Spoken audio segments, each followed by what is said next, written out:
Salut, alors aujourd'hui il a plu toute la matinée, là on a eu 30 mm, du coup comme on peut pas bosser dehors, là, j'en ai profité pour attaquer à trier de la semence de Saint-Fouin. Donc on la passe au Mantaire, donc c'est un très vieil outil, ça ressemble un peu, c'est ça là, donc ça ressemble un peu à un vieux buffet.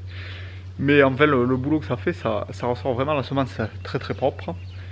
Donc là je suis en train de trier un Saint-Fouin qu'on avait moissonné il y a 2 ans, on en avait semé l'an dernier, j'en ai déjà ressemé cette année. Et on le trie, donc c'est là, il y a 2 ans, donc on avait fait une première coupe en fouet, le plus tôt possible. Et donc la seconde coupe, plutôt que la faucher ou la faire pâturer, on avait décidé de la garder pour la faire. On l'a fait moissonner à un entrepreneur, celui qui nous faisait les céréales. Et le fait d'avoir fait une première coupe, ça avait quand même permis de nettoyer la parcelle de tout ce qui était graminé et tout. Mais malgré tout, il reste encore des graines d'adventice dans la semence, du style plantain, un peu chardon, et il y a aussi des gousses vides, donc on veut vraiment... L'objectif c'est vraiment d'avoir la semence le plus propre possible, pour savoir exactement à l'hectare combien de kilos on met, pas... parce que là comme elle est, on peut très bien avoir pour 50 kilos, 2 kilos de cosses vides, ou qui nous forcerait au final la dose de semis.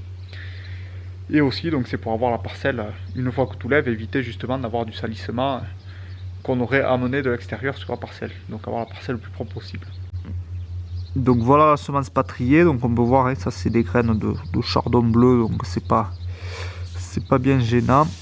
Donc voilà, il paraît assez propre, mais si on regarde mieux, juste pour une poignée, là on voit... Bon, le blé on le sortira pas, ça c'était en moissonneuse. Par contre on voit facilement qu'il y a des petites graines noires là. Et ça on n'en veut pas parce qu'on n'est pas trop sûr de ce que c'est. Donc j'ai commencé ce matin là, j'ai fait 8 sacs je crois, il me faudra les poser à la fin pour voir combien ils pèsent. Et voilà le bestiau. Donc le fonctionnement de cet appareil c'est très simple, on vient mettre la semence à trier, on la met dans ce caisson qui est en haut de l'appareil, tout en haut. Ensuite, on a une trappe qu'on ouvre progressivement en fonction du débit qu'on va avoir. Et le grain tombe. Donc c'est cette trappe. Et le grain tombe d'ici. Et il vient tomber sur cette grille. Cette grille au travail, elle bouge, un peu comme le batteur d'une moissonneuse. Et ensuite, en même temps qu'on tourne cette manivelle, donc c'est cette manivelle qui actionne tout, ça fait tourner un gros ventilateur, et ce ventilateur vient amener de l'air, donc il va souffler le grain dans sa chute, amener toutes les petites graines légères, les bouts de paille, tout ce qui n'est pas sorti à la moissonneuse. Donc ça va l'enlever. Ensuite le tamis va faire tomber le grain, les grains qui passent pas à travers viennent tomber ici, et donc une fois que ça tombe à travers cette grille, il y a une deuxième grille qui est en bas, qui est en pente. Donc le grain tombe là-dessus, cette grille permet d'enlever tout ce qui est petite graine.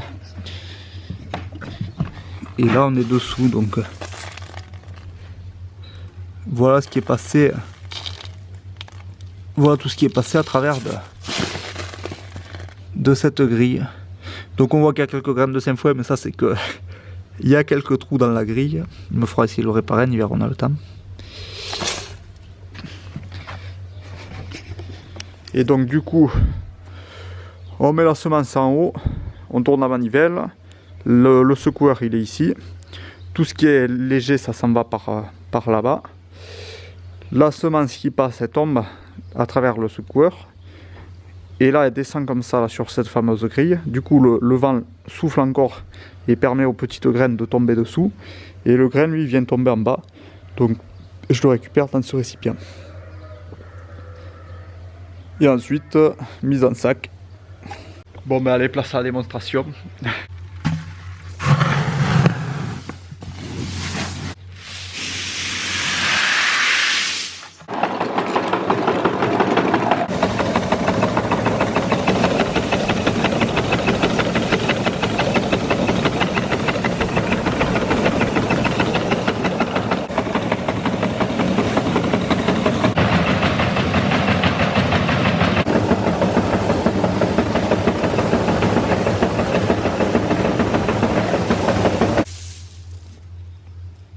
Et là voilà le 5 foin une fois trié.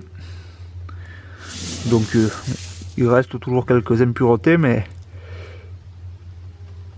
quand on voit l'engin que ça le nettoie quand même très très bien. Donc voilà, hein, c'est pas... Au niveau productivité on n'est pas hyper bon, mais ça permet quand même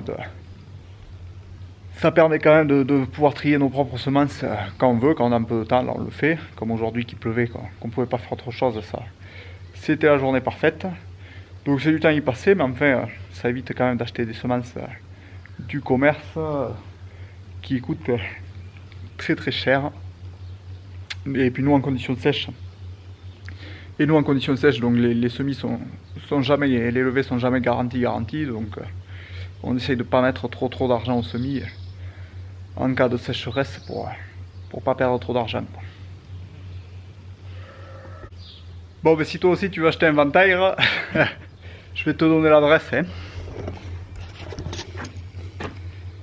Tu l'auras. Bon, par contre, je suis pas sûr qu'il soit toujours en vie. Hein. Donc voilà, là, une fois que la semence sera triée, là on va attendre qu'il fasse un peu beau pour passer un coup de chisel sur les avoines qu'on avait enrubannées. Donc on peut, si ça t'intéresse, tu peux le voir dans les vidéos précédentes. Et donc ce 5 foin, je vais le semer soit en association avec de la luzerne sur des parcelles où ça fait longtemps qu'on n'a pas fait la luzerne, et sur des parcelles qui ont eu des luzernes assez récemment.